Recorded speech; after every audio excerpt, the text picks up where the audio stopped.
Vijayawada BC assembly round table సమావేశంలో BC హక్కులు కుల గణనపై మాట్లాడుతూ జనాభా దామాషా ప్రకారం రాజకీయ ప్రాతినిధ్యంలో బీసీలు తీవ్రంగా నష్టపోయారు అంటూ ఆవేదన.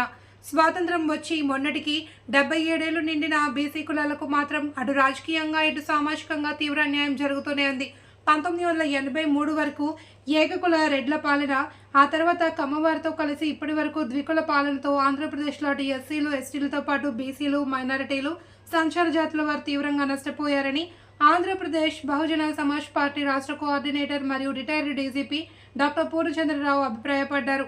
మంగళవారం విజయవాడలో జరిగిన రాష్ట్ర వ్యాప్త బీసీ అసెంబ్లీ రౌండ్ టేబుల్ సమావేశంలో ప్రసంగిస్తూ వారు కుల గణన అనేది తక్షణ చారిత్రక అవసరమని, బీసీలకు రాజకీయ ప్రాతినిధ్యం, చట్టసభలో వారిని అనాదిగా ఊరిస్తున్న రిజర్వేషన్లు వాగ్దానాలు నెరవేరాలి అంటే కుల గణనతోనే సాధ్యమని వివరించారు. ఆయన మహాపురుషుడు గౌడ కులానికి చెందిన ఆయన.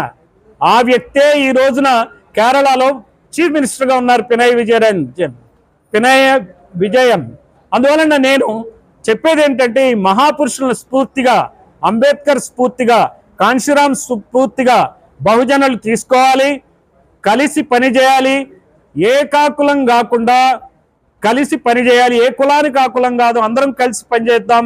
పనిచేసి ఖచ్చితంగా ఈ రాష్ట్ర ప్రభుత్వం, కేంద్ర ప్రభుత్వాలని డిమాండ్ చేసి కులగణన అయ్యే విధంగా మనం ఉద్యమిస్తాం. Thank you. కులగణన చేయకుండా చంద్రబాబు నాయుడు ప్రభుత్వం ఏం చేస్తుంది? నైపుణ్య గణన అని చేస్తుంది. స్కిల్ సెన్సెస్ చేస్తే ఏ స్కిల్స్ ప్రజలకు ఉన్నాయో తెలిస్తే అన్ని ఉద్యోగాలు ఇచ్చేటువంటి సమర్థత ఈ ప్రభుత్వానికి ఉందా అని నేను ఈ రోజున అడుగుతున్నా. అంటే మన బీసీలను కానీ, ఎస్సీలను కానీ, ఎస్టీలను కానీ, మైనార్టీలను కానీ వాళ్ళందరినీ కూడా నైపుణ్య గణన పేరిట జనాల దృష్టి మళ్లించడానికే నైపుణ్య గణన. దానివల్ల వచ్చే లాభం ఏముండదు. ఆ ఏరియా అభివృద్ధి చెందితే, హైదరాబాద్ అభివృద్ధి చెందినట్టు ఆంధ్రప్రదేశ్ అభివృద్ధి చెందితే అప్పుడు అక్కడ ఉద్యోగాలు వస్తాయి. అభివృద్ధి లేకుండా గణన చేస్తే ఏం రావు. ఇంట్లో ఎంతమంది పిల్లలు ఉన్నారో లెక్కేస్తే అన్ని కోట్లు వస్తాయా, అన్ని లక్షలు వస్తాయా? రావు కదా. అందువలన ఈ చంద్రబాబు ప్రభుత్వం ఎప్పుడు చేసే పద్ధతిలోనే ఏ విషయంలో అయినా సరే ప్రజలను మభ్యపెట్టే పనే ఈయన చేసేది. అందువల్ల ఈ నైపుణ్య గణన కాదు కావాల్సింది. మాకు కావాల్సింది కుల గణన. బీసీల కులాల గణనే కాదు, అన్ని కులాల గణన కావాలి. ఈ రోజున ఎస్సీల కులగణన జరుగుతోంది, ఎస్టీల కులగణన జరుగుతోంది, అలాగే మతాల వారీగా కులగణన జరుగుతుంది. జరగని కులగణన అల్లా బీసీలది, ఇతర ఓసీ కమ్యూనిటీలది మాత్రమే. అందువలన ఈ కులగణన చేయాలి. ఈ ప్రభుత్వం ఎట్లుంటే గత ప్రభుత్వం ఎట్లుందో చూడండి. సచివాలయ సిబ్బంది ద్వారా కులగణన చేపట్టింది. ఆ విషయాన్ని ఇంతవరకు జగన్ ప్రభుత్వం బయటికి చెప్పలా. ఆయన ప్రజల్లోకి వెళ్ళినప్పుడు నా ఎస్సీ, నా ఎస్టీ, నా బీసీ, నా మైనారిటీ అని చెప్పుకుంటూ తిరిగాడు, కానీ మరి కులాల సంఖ్యని ప్రజలకు చెప్పలా. సరే, ఈ ప్రభుత్వం వచ్చింది, ప్రతి దాని మీద వాళ్ళకి ఇష్టమైన విషయాల మీద శ్వేతపత్రాలు రిలీజ్ చేసింది కదా. ఈ రోజున ఈ కుల పత్రం ఇవ్వాలని డిమాండ్ చేస్తున్నాం. అలా ఇవ్వకుండా ప్రజలు తప్పుదారి పట్టిస్తున్నారు. కాబట్టి మా బహుజన్ సమాజ్ పార్టీ తరఫున వచ్చే వారం నుంచి 2 వారాల పాటు జిల్లా స్థాయిలో రౌండ్ టేబుల్ కాన్ఫరెన్సెస్ బీసీలతో నిర్వహిస్తాం. అలానే నియోజకవర్గాల స్థాయిలో కూడా నిర్వహిస్తాం. ఆ తర్వాత రాష్ట్ర స్థాయిలో పెద్ద ధర్నా కార్యక్రమాన్ని చేపడతాం.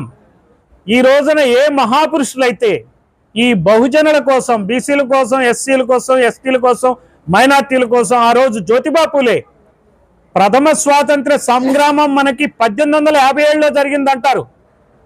అది కాదు, నిజమైన ప్రథమ స్వాతంత్ర సంగ్రామం జరిగింది 1848లో జ్యోతిబా పూలే ఆధ్వర్యంలో. ఆయనే నిజమైన మహాత్మా. ఆ మహాత్ముడిది ఆ రోజున మొదలైంది. ఇంకా 176 సంవత్సరాలు వచ్చినా మనకింకా మన గ్రామాల్లో ఉన్న పెత్తందారీ కులాల నుంచి ఇంకా మనకి స్వేచ్ఛ రాలేదు, స్వాతంత్రం రాలేదు. ఆ స్వాతంత్రం, స్వేచ్ఛ రావాలంటే అసెంబ్లీలో అన్ని కులాలు కలిస్తేనే, కనపడితేనే, గ్రామంలో ఎన్ని కులాలు ఉన్నాయో అసెంబ్లీలో అన్ని కులాలు కలిస్తేనే అప్పుడు నిజమైన ప్రజాస్వామ్యం వచ్చినట్టు లెక్క. ఆ డైరెక్షన్లో, ఆ దిశలో మహాపురుషుల స్ఫూర్తితో మేము ఖచ్చితంగా పనిచేస్తాం. ఈ రోజున ఇంకో విషయం చెప్తున్నా మీకు, పెరియార్ మోడల్ ఫాలో అవ్వాల్సినటువంటి టీడీపీ పెరియార్ మోడల్ ఫాలో కాల, ఖమ్మం మోడల్ ఫాలో అయింది. అందుకనే బీసీలకి న్యాయం జరగల. పెరియార్ మోడల్ ఫాలో అయినటువంటి రాష్ట్రం తమిళనాడు రాష్ట్రంలో ఈ రోజున ముఖ్యమంత్రి మంగళి కులానికి చెందిన ఆయన స్టాలిన్. అలానే ఇతర బీసీ కులాల వాళ్ళే అక్కడ మంత్రులు కానీ ఎమ్మెల్యేలు కానీ ఉంటారు, మిగిలిన వాళ్ళు లేరని కాదు, జనాభా తామాషా పద్ధతిలో సాగుతుంది. ఈ రోజున మణిపూర్లో జరుగుతున్న ప్రాంతంలో అల్లర్లు జరిగితే రేపొద్దున రాజకీయంగా మణిపూర్ ఉండనట్టే లెక్క. అలానే మన రాష్ట్రంలో రాజకీయంగా బీసీ కులాలు దాదాపుగా 110 కులాలు లేవంటే, అసెంబ్లీలో లేదంటే ఆ కులాలు లేనట్టే లెక్క, ఆ ప్రజలు లేనట్టే లెక్క. అంటే 40% ప్రజలకి ఏ రకమైనటువంటి అస్తిత్వం లేనట్టే లెక్క. రాజకీయ ఎమ్మెల్యే కాని వాళ్ళకి వ్యాపారాలు ఉండవు, ఏమీ ఉండవు, వాళ్ళు మనుషులుగా అలా ఉంటారు అంతే, ఏదో విదేశంలో వేరే దేశంలో ఉన్నట్టు. అయితే ఎప్పటికప్పుడు ఈ ప్రభుత్వాలు ఈ బీసీలని, ఎస్సీలని, ఎస్టీలని, మైనారిటీలని మభ్యపెడుతూనే ఉన్నాయి. ఈ రోజున టీడీపీ పార్టీ మేనిఫెస్టోలో బీసీ డిక్లరేషన్ అని ప్రముఖంగా ఇచ్చింది. ఇందులో 33% అసెంబ్లీలో